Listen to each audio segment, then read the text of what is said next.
I've been asked to give a talk about Amartithi, and again, that's the challenge that I really don't feel up to confining within the time, because there are so many things that I feel especially moved to talk about given just the things that I've heard in tonight's introductory comments.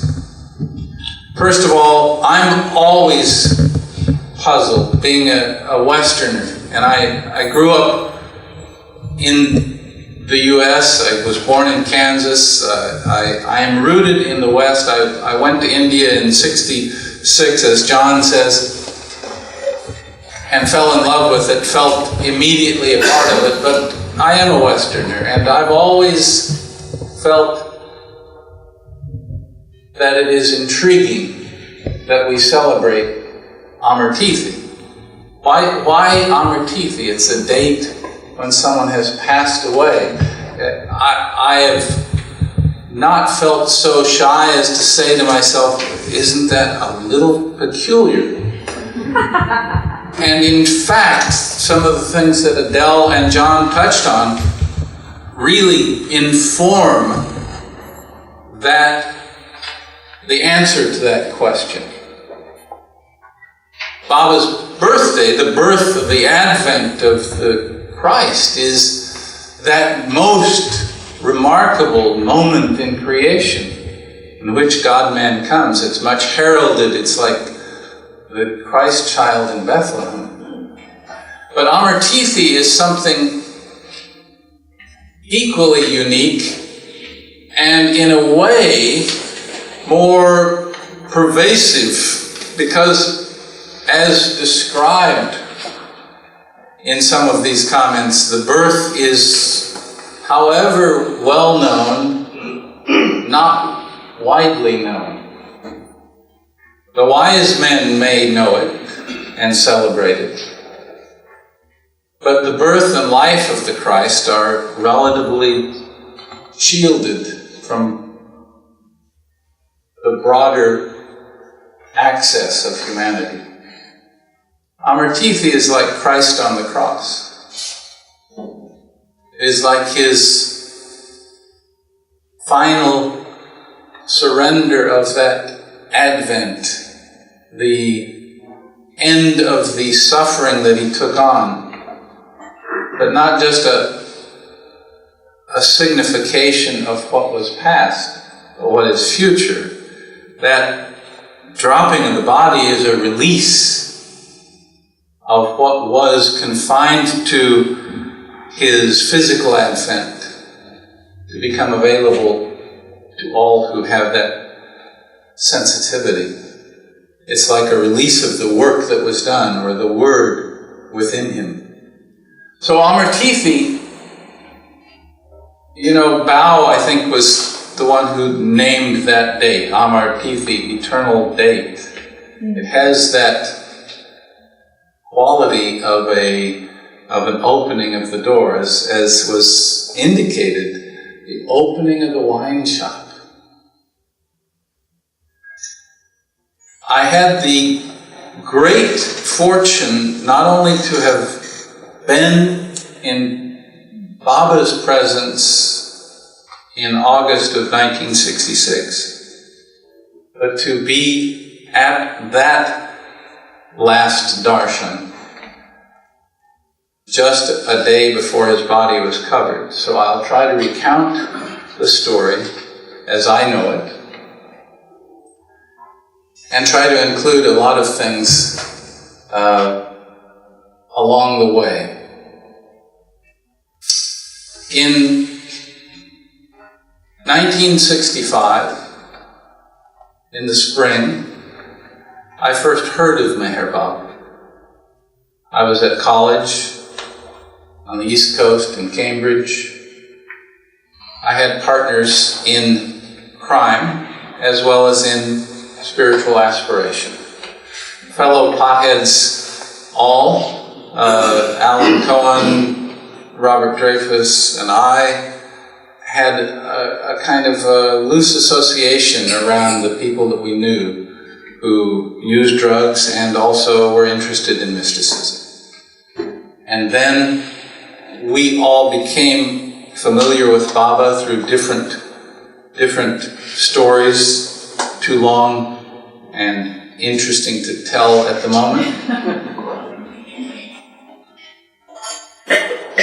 Robert went to India overland and had a chance to meet Baba as he headed toward the darshan that was cancelled. And I had the good fortune to apply for a Fulbright grant that was accepted. And I went to India while Baba was in seclusion, and to my amazement met him there. I went there really not to meet him. I had become a lover of Baba and took him as my master, and he was in seclusion. And he had ordered his lovers not to contact him, not to try to see him.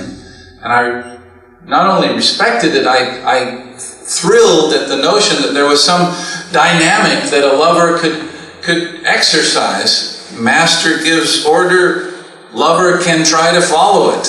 And so I definitely did not intend to try to see Baba, but to me it made perfect sense, however transparent it may be to somebody else, to go to India and try to find out as much as possible about him, because I'd met many of his lovers in America, and many of them had not spent their lives with Baba, or more than a few weeks or months, or in some cases a few days. So I felt, well, the way I will find out more than I can through books is through talking to people in India. And I applied for this Fulbright grant. I told them I wanted to study the social mores of a small group in Maharashtra state. They didn't care. The thing was accepted, and I only spilled the beans once I got there. The tables were turned, though. The real surprise came as I was, and in the process, a lot of things are going to slip through the floorboards. A lot of the excitement I will fail to be able to convey.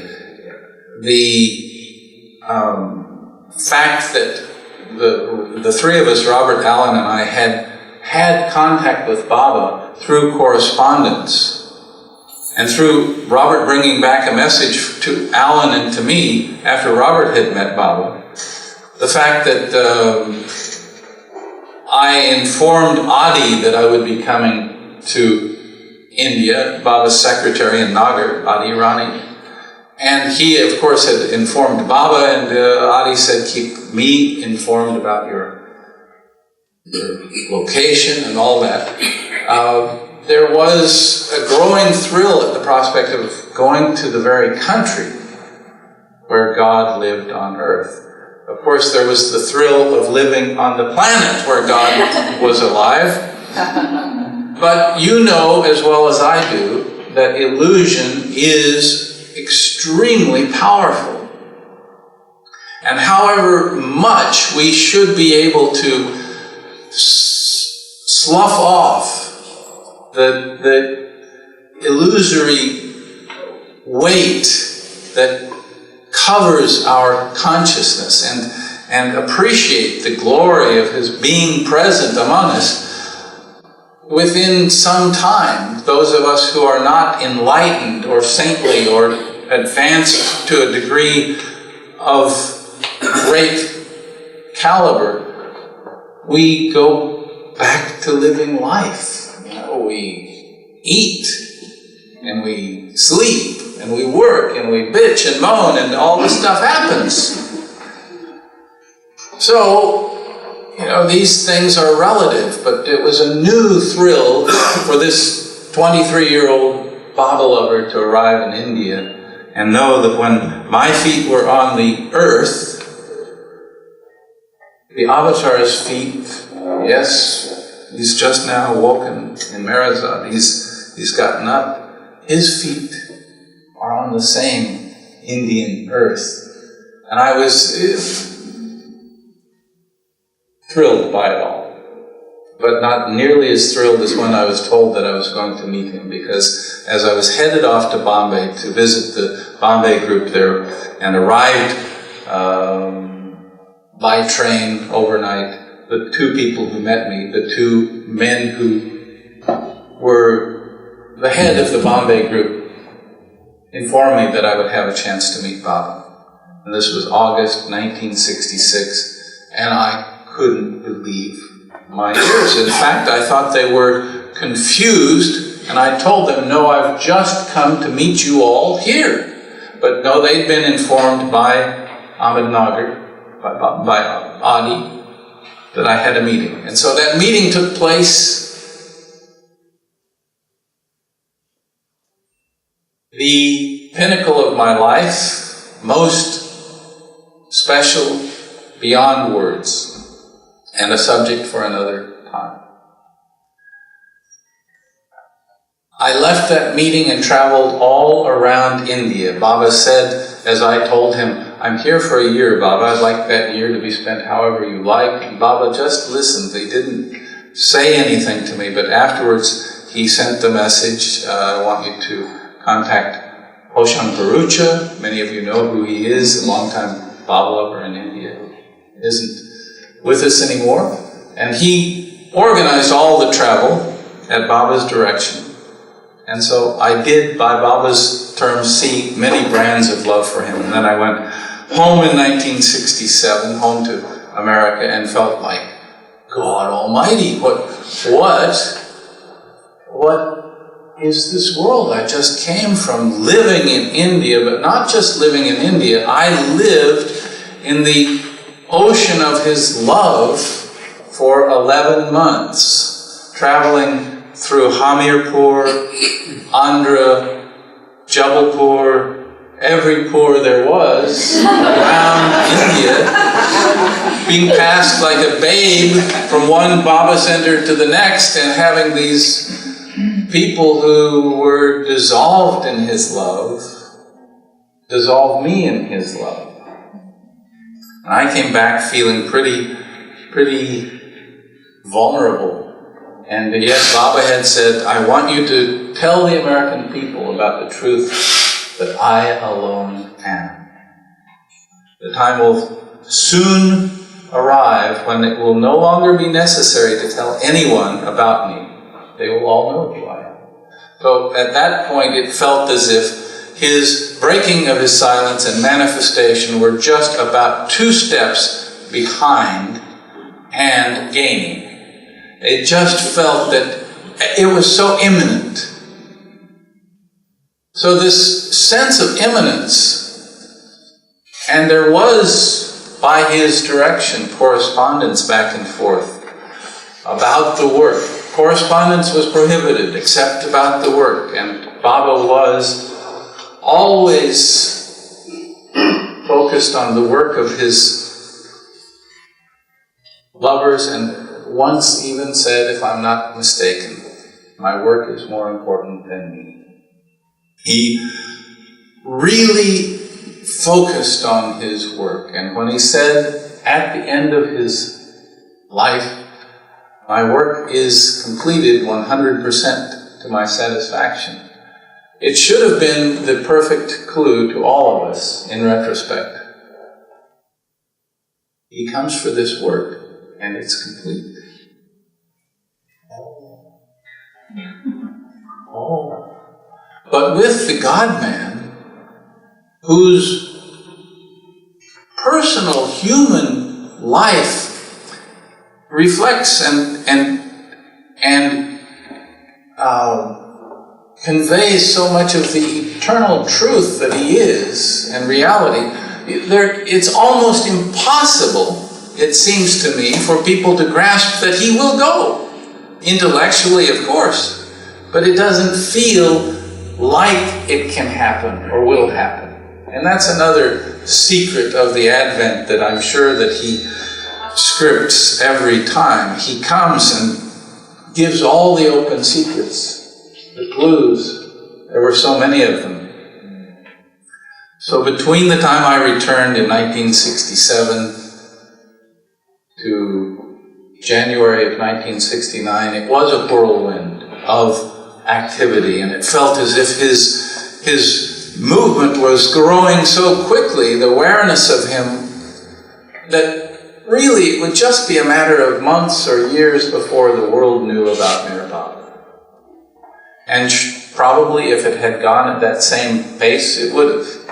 But Baba had a way of like cooking on a high fire and then putting the lid down and turning the fire very far down. And I've witnessed this. It's not for absence of desire, but I have witnessed that the opportunities to do what we did in the 1960s gradually changed.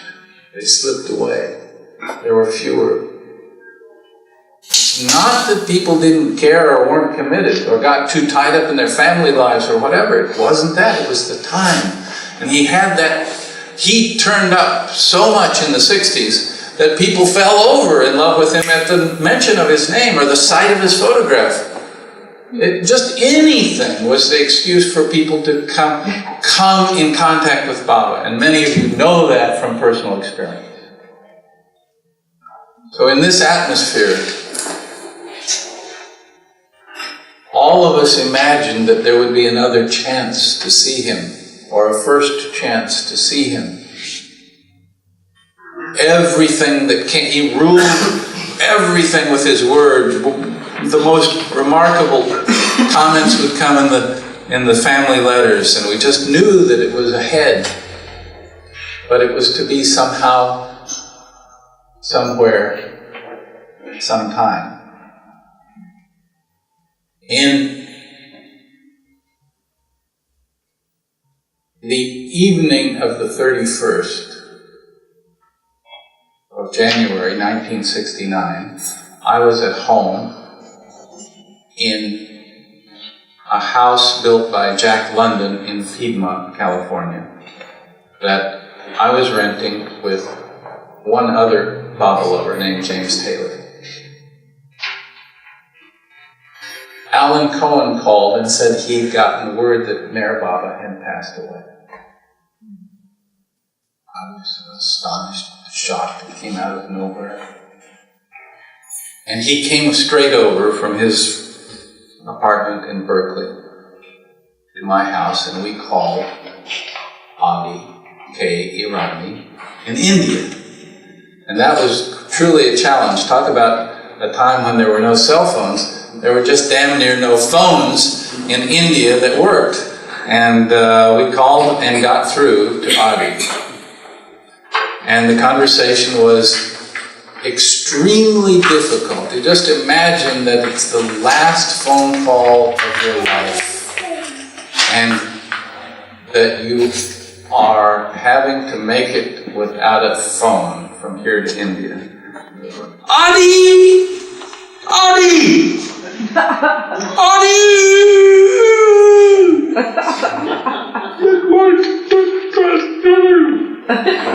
What? Say it again, say it again, say it again. With this torturous transmission in which the operator would suddenly come back on and say, we're not getting any connection, operator. It's a radio line. You're going to have to say it over and over again. So, Adi, Adi, Adi. What happened? What happened? What happened? What happened? Body lying in the grave. But what's happened?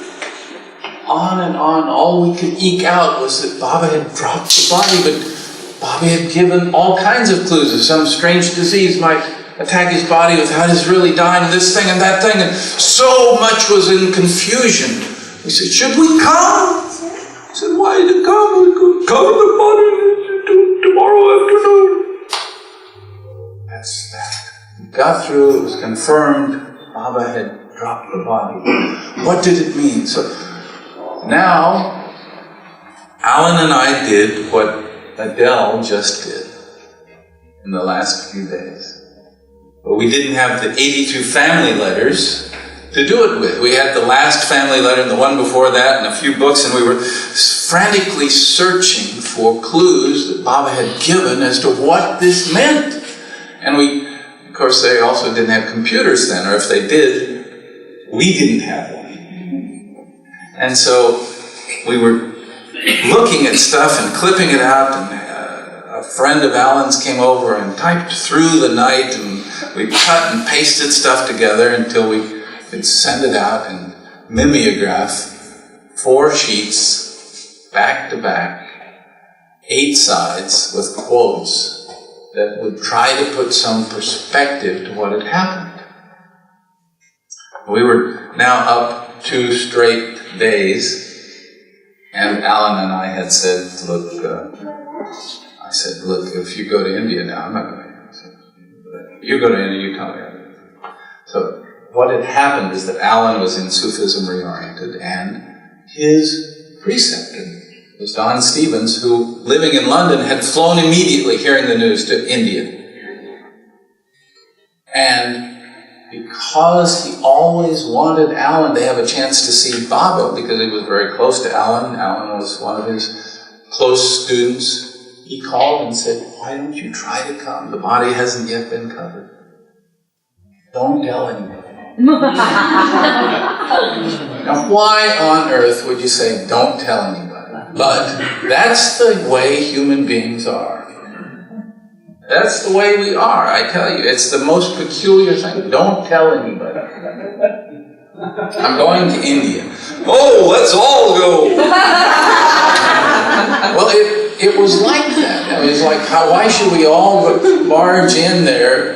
And the fact is, I called Alan's place just out of some other deal. I don't know why I called. Delirious, probably. And I got Carol Lee Jensen, who was there helping him pack. And she said to me, oh, you know, I'm packing for... I said, what's wrong? Alan got on and said, yeah. I said, that's it. So in a couple of quick turns of the knife, I got him to tell me everything. And before we knew it, we were at Ivy Deuce's residence. She was giving tickets to me, tickets to Alan. Ticket was delivered to Anise Hassan, and we were flying to India. Anise was going with film and a camera. I had a tape recorder and 24 tapes, and Alan and I and Anise set off on Air India. Exhausted, and you can imagine trying to get visas and photographs and all. The story is amazing, but it happened.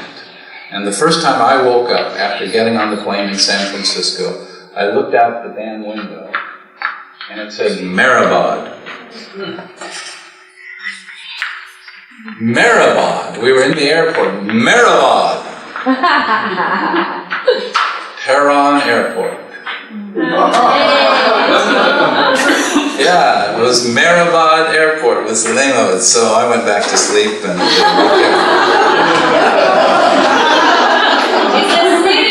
we kept flying and stopped over in Karachi and met some Baba lovers. And everything was bleached out. Nothing was fresh. It looked like it wasn't ready for public consumption. It was just an old assemblage of buildings and broken down walls and fences. And the Samadhi, which I had visited 2.5 years earlier, gone down the crypt, stood there. Audrey had taken me up, gone into the meditation cells that are no longer there, that stretched from the Samadhi to the tin shed, walked around. Now, there were many Indians, I would say a couple of hundred, gathered on the hill. Not thousands, and not waiting in line, but just gathered. When we arrived mid-morning, late morning, and went into the Samadhi. And the instant I walked in, I started to cry. And Eric said, "No, you're not crying." I got his meaning, and I saw Baba's body lying there. It was so profoundly moving to me, because it delivered the import of what John said. You guys had to have access to my talk notes earlier. But that enormous sense that the Christ had come, that he had occupied a human form and then laid it down, that he wasn't a human form, as Baba had so often said, but you can't grasp it. Here's someone saying, I'm not this human form, but he's a human being, in human form, acting perfectly human. And then he dropped that form, and he saw, and it registered all that lifetime, that advent of work. Anyone who had read of his life and the lifetimes that were consumed in that one life, the clearly avataric lifetime, beyond any human living. It had to be because it was God in that human form. Otherwise, how do you do all those things that he did? And now it lay there, and it brought home the God-man reality, the Christ being a form taken on by God Almighty, and then after his work and life, letting it go. To do what? He said, so that we can now have a fresh access to that eternal presence. Eternal presence never goes anywhere. But it takes the reminder of the Advent to call our attention to it. So it was an enormously, and you're talking again to that same Midwesterner who's just about as dense as a rock. I don't, go into a place and feel Baba and don't say, oh yeah, that's really quite an experience. As a matter of fact, it was quite an ironic thing to me that Baba said in my meeting with him, pay no attention to the spiritual path or to the planes of consciousness or to any spiritual experiences. Because they're nothing but toys for children. Because they're nothing but illusions. I've never had an experience that I would call spiritual. And so I really thought that was interesting. I'll make a note not to pay attention to any, but hasn't been a challenge. And so all I'm describing is that this kid walking in 2.5 years later found the body of his beloved master lying there, and the secret of the Advent appeared revealed. It can't perhaps be conveyed in words, but it felt evident, self-evident. And Erich was seated on that left-hand side for years. I sat only one place in the Samadhi when I went back, and it was where I sat when I went that first time. And that was up on the side, on the left. Erich sat there, and Alan sat on one side, I sat on the other, and from time to time, I noticed that people would come in and there would be a little bit of waving of a stick with a piece of cloth on it. I was so rigidly anti-ritual, and so, devoted to Baba's tenet to strive for that essence, that I said, I'm not going to do that. That's, Alan would do it sometimes. Then sometime during this period, before Baba's body was covered, I heard somebody say, that's to keep the flies off Baba's face. I grabbed it. Keep the flies off. As long as this isn't, that was a good idea. Well, in the meantime, people would come in.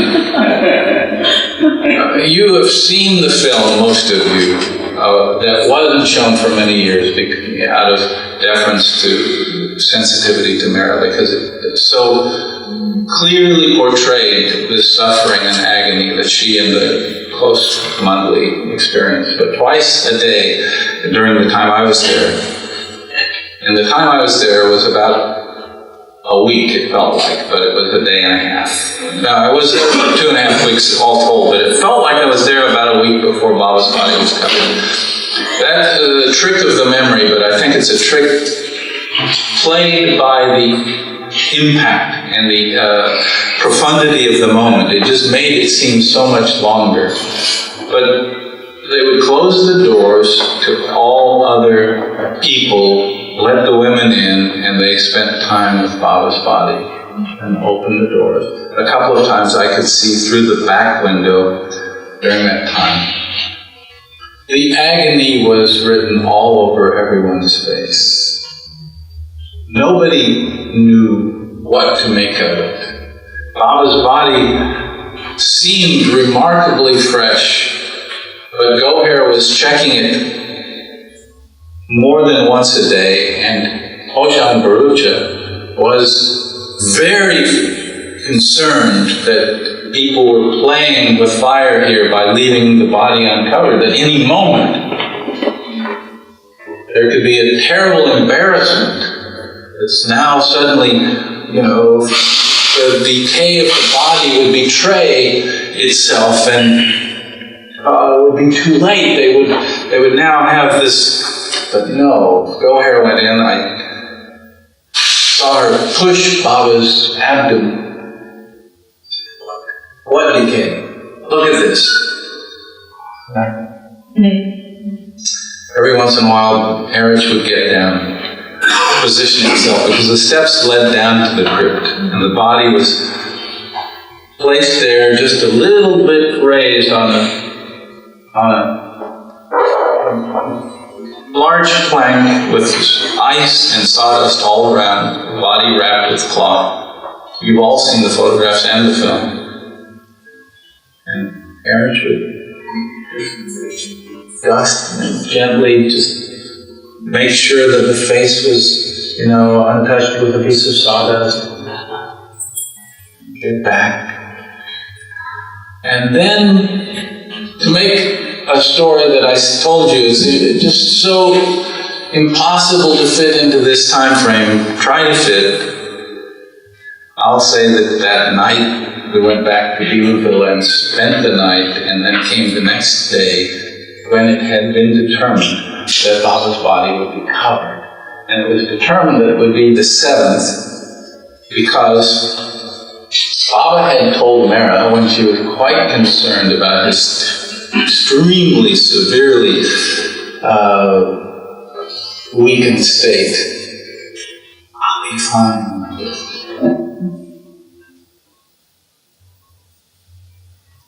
And they realized at some point, as they debated, and Ram Gindi was part of these discussions early on, when should we cover the body? Donkin was there, and it was an amazing time, fraught with tension. Mandali sat down with us and asked about sending out a message to the West. What do we send? Well, what do we tell them about the darshan, about this? So it was discovered that Baba's birthday on the Gujarati calendar was February 7th. I'll be fine. Very strong on my birthday. So they decided after 7 days they would cover the body. So Padre was in charge of creating the cover. And the cover was like an upside down matchbox cover, a large wooden cover that was open on the bottom. So there's a box that was open on the bottom. And as the morning approached, it was obvious that the things that were going to be done were the removal of the ice and the sawdust around the body.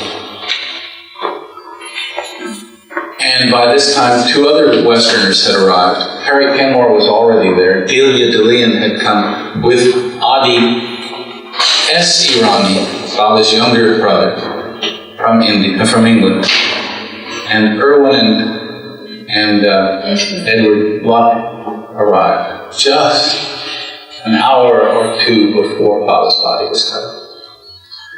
So there was a chain of people removing the ice, and then the most generous thing that I have ever experienced, apart from Baba's grace in inviting me to meet him in Marathon, occurred. And that is, without any apparent discussion,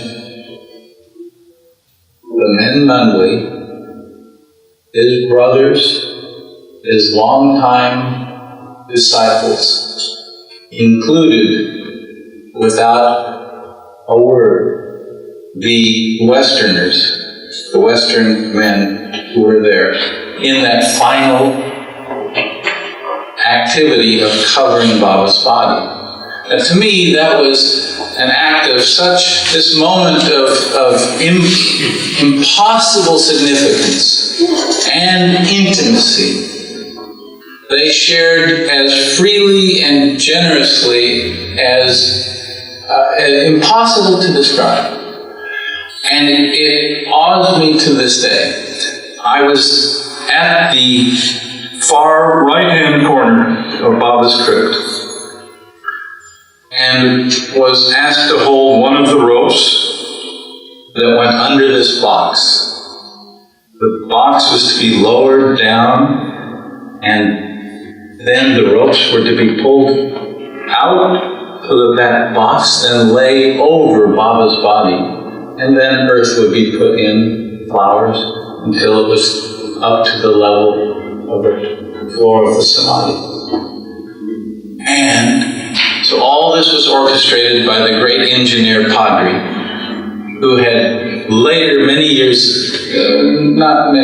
some later time, also engineered the affixing of the marble slab to the top of the samadhi floor. The door was closed, and all these men Mundley, it seems like it's impossible, there must have been 20, but it fit, there was room. There was enough room that it didn't feel crowded. And this was it, the last glimpse. And I noted not only the last glimpse, but I was at Baba's head, and I just kept looking as the cover went down. And his form was covered. So then everyone put some special earth that is meant to be a kind of sacred gesture, a special earth, and its flowers atop. But this was the finality of that time. But it was also the beginning of another chapter. Very few people had slept. And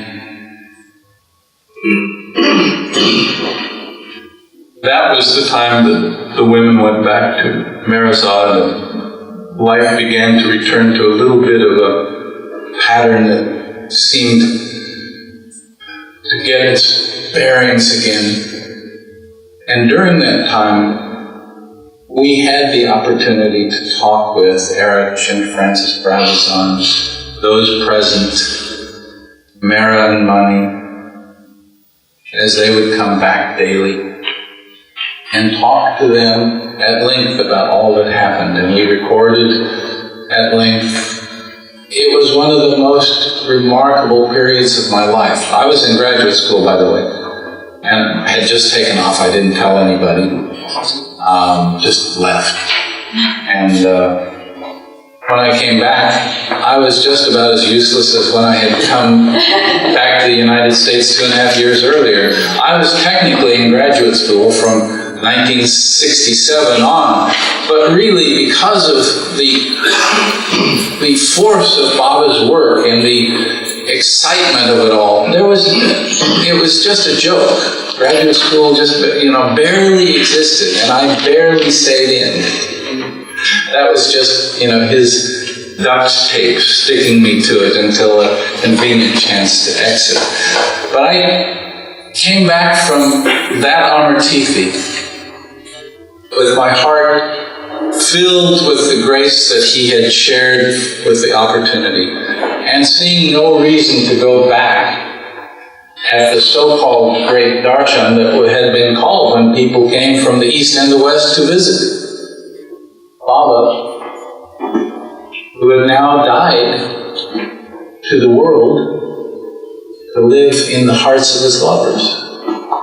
That lasted about 2 months, and I suddenly realized, what the hell am I thinking about? This is one of the great events of Baba's advent. I'm going to go back to this thing. So I borrowed some more money, left graduate school again for another 3 weeks, went back to Pune and so on. I didn't go back to India for 5 years. When I came back in 1969 from April, great darshan events where the monthly greeted all those who came in Guru Prasad, and then the bus took all those to Meherzad and Meherabad and the chance to be at Baba's Samadhi. I didn't go back. I couldn't go back. My heart was full, and besides that, Baba had so pushed me back to the West. I've filled your plate, now you need to get rooted here, was the feeling I got. But I didn't go back until 1976. That was, I could say it was a mistake, but it just had to be. When I went back, now Meherzad was in full operation. There had been Amartithi celebrations every year, intimate, quiet, sweet. I had never attended any of those. The first I came was the 10th, 1979. My wife nearly killed me when I took her to India for the first time in 76, and we left before Amartithi. I said, we don't need to stay for that. She had been before to an Amartithi celebration. So that wraps up my story, except to tell you about one last chapter. And that is between 1979 and 1992, well, I became addicted. And we went back annually for about 3 months a year for a sort of hat trick of Mera's birthday, Amartithi, and Baba's birthday. But Amartithi always had a special quality. It was almost like going to war. Huge crowds, great discomfort, intense heat, unbelievable dust, little or no provisions, no sleep. In fact, those of us who tended to gravitate toward spending time with Erich would always find him at the back of the tin shed, telling stories about Baba.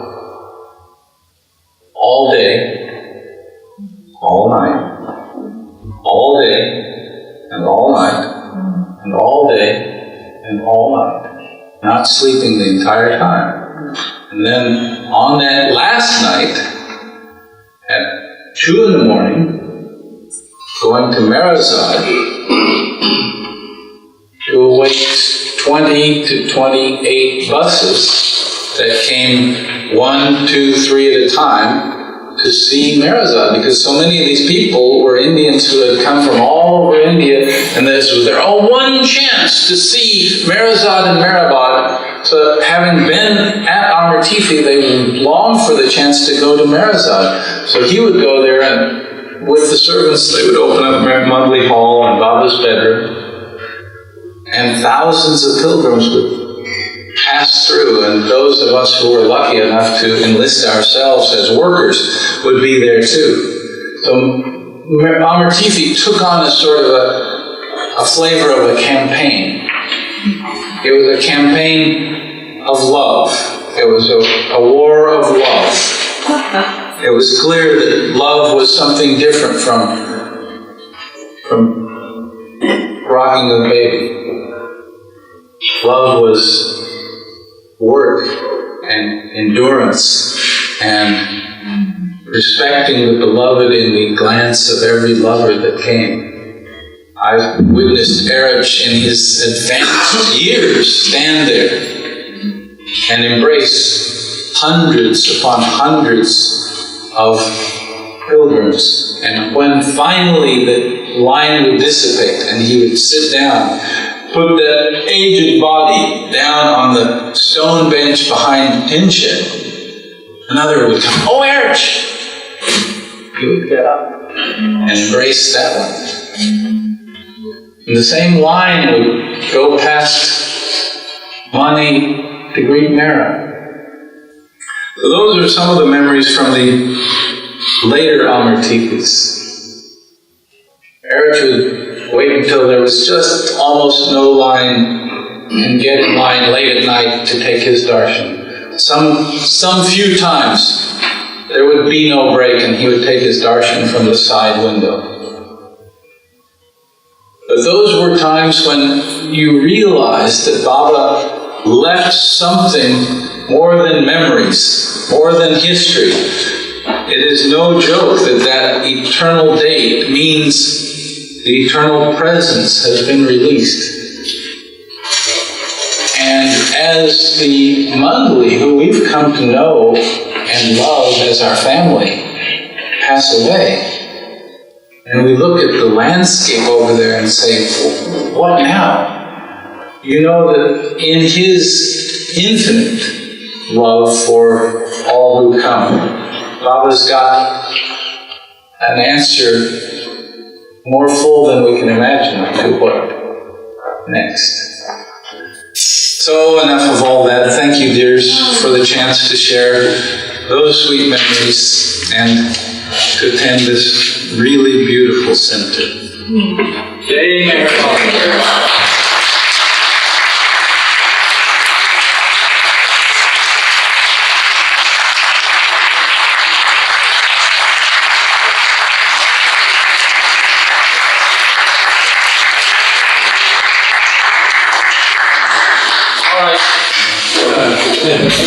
I was just reminded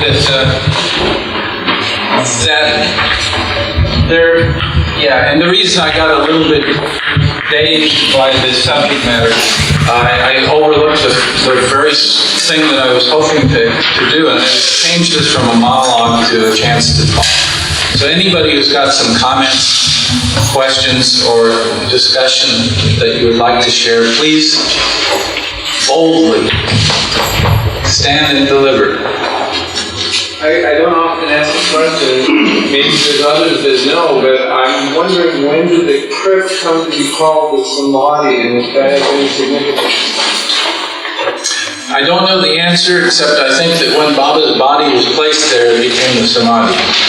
I think that people began to refer to it after that as either his tomb shrine, or what is commonly used in India, the Samadhi of a master or a great one. By the way, you know, it's just, it is one thing that escaped my notice. A perfect master who is all power, all knowledge, all bliss, and perfect, dies without any further connection with the universe, with creation. Finished. His followers may adore him and praise him and cherish his memory, but he does nothing whatsoever. There is nothing of him left. Whereas with the avatar, that infinite presence is resident at the Samadhi. And that's why so much importance is put there. Otherwise, the technical part, I don't know the exact time that transition took place. Adele, you're a treasure, and thank you for your sleuthing and your scholarly work earlier. I haven't seen it terribly recently. There was a time when they were not free to show it in the middle. Yes. But now they show it. That's correct. Yeah. So there's no reason why it can't be shown as far as I know, except of course it needs to be shown with discretion. Yes. I mean, it shouldn't be shown in a setting where... Which version is part of it? I don't know. Of the entombment. It's just that one that Anista? No, I think there's other footage. I don't know the answer to that. I think that there's some kind of, I think Don Stevens also took some film at that time, but I don't know the answer. Is it his film incorporated in the cinema? I also don't know the answer to that because I haven't seen that most recent thing that came out.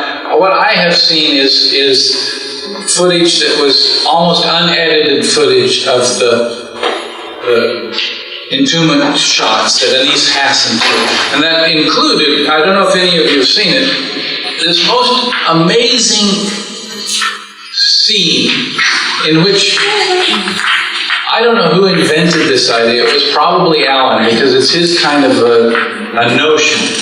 But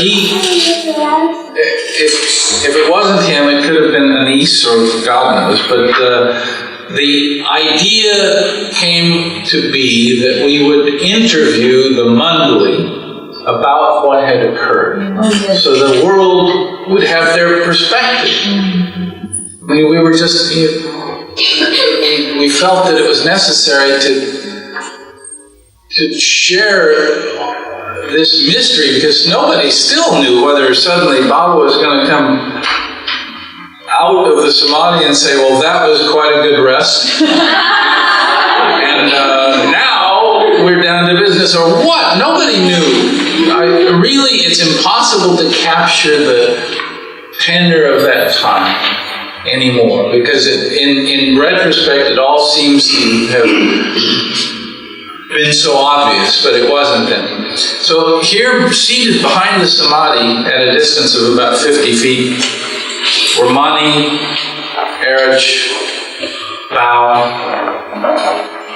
Francis, and maybe one or two others. I can't remember. And Alan Cohen and I had 2 or 3 questions each, which we would ask them. And we would ask a question, and they would start and get fumbled up, and we'd stop it, and we'd ask a question, we'd mess it up, and it was hilarious. We were trying to act like we were journalists. Well, what do you make of the significance? What's finally there is what we shot, and the Mundley did such a profoundly sensitive job of addressing the world with those questions, because it was for the world, and for the world of Baba lovers and more. And here they were in the midst of the grief of having had Baba pass away. It's just amazing. Are the tapes that you made at that time, are they in libraries or digitized, or are they in progress? In progress. Yeah, to be in libraries, or? Absolutely. Yeah, I don't know about others, but those tapes that I have, and I still have those tapes with the sound of the diesel generator going in the background.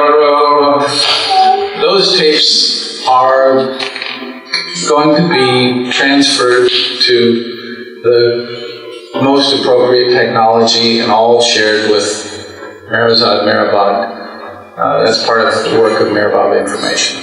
Will it be shared with the public as well? Or I think it will be shared with all the Baba groups in the world. But the free set of the 1,000 or so cassettes, not the 1,000 from this time, but that we've got, are going to go to MeherBabaLibrary. And then other groups will be able to acquire them. How far in the distance do you think? Before the next Advent, we hope.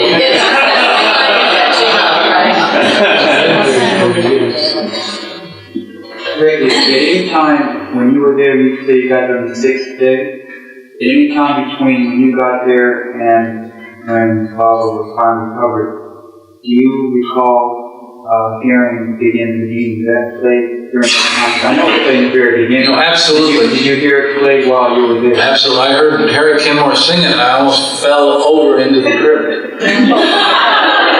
And I say that with only just the slightest sense of exaggeration. The reason I say it is that I felt so stunned by the lyrics, which I had read but never really absorbed, hearing them while I was standing in the samadhi with this blind chiropractor singing at the top of his voice, begin to begin, with probably every third note on key. But as he said the words, I couldn't believe it. To live it again is past all endeavor.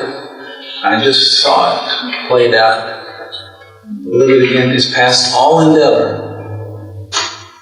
Just so powerful, interesting question. Who has your own Amartithi memory, something that hasn't, you feel, adequately been mentioned or shared, something that was a crucial part of your discovery of Amartithi? I know so many of you have been there. Anything that you'd like to share?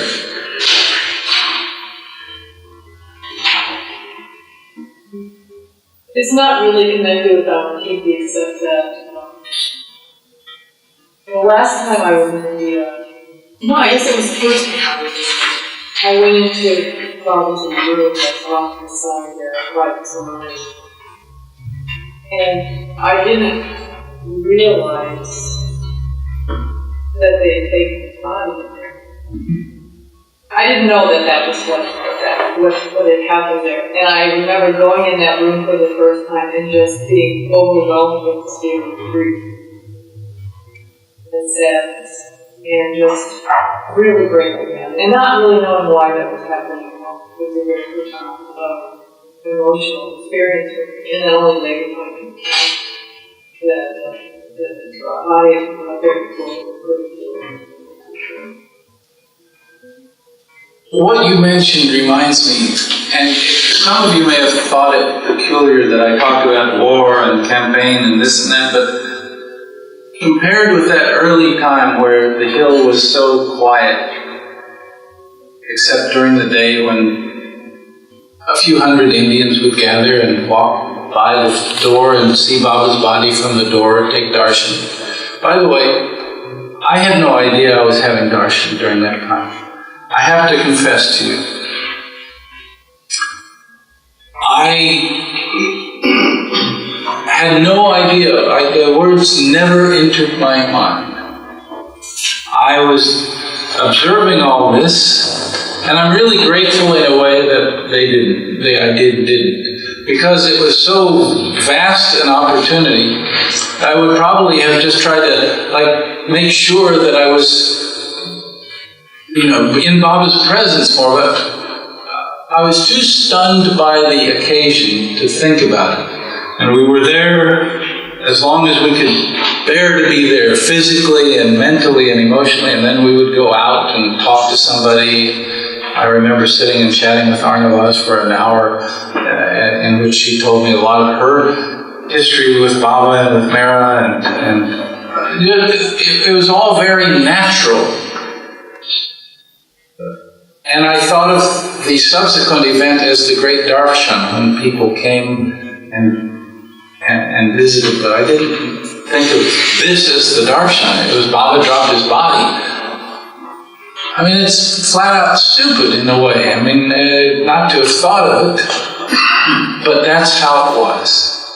I just didn't even imagine. And as a matter of fact, it surprised me when I saw Irwin at the end reach down and tried to bow down to Baba's feet. I just was so, I guess, dazed by the whole thing. Remarkable time. And then you flash forward to Amartithi today, when 20, 30, 40,000 people come. And it is, difficult to move. Erich, during that later years, couldn't move anywhere without being embraced beyond convenience. In fact, in order to spend the 15 minutes of silence privately, we used to have to maneuver him out of the crowd, and he would sit in one of the cars, which had window shades, close the door. I'd leave him there for his 15 minutes. He used to go up to the top of the tower, but then it became too much to try to go up those steps. But it was impossible for him to get out of the crowd.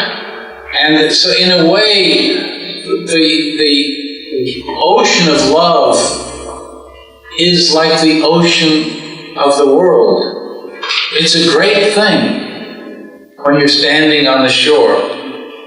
When you're in the middle of the ocean with no shore around, God save you, because it's almost too much. And that's the way Amar Tithi can be on that hilltop during that period.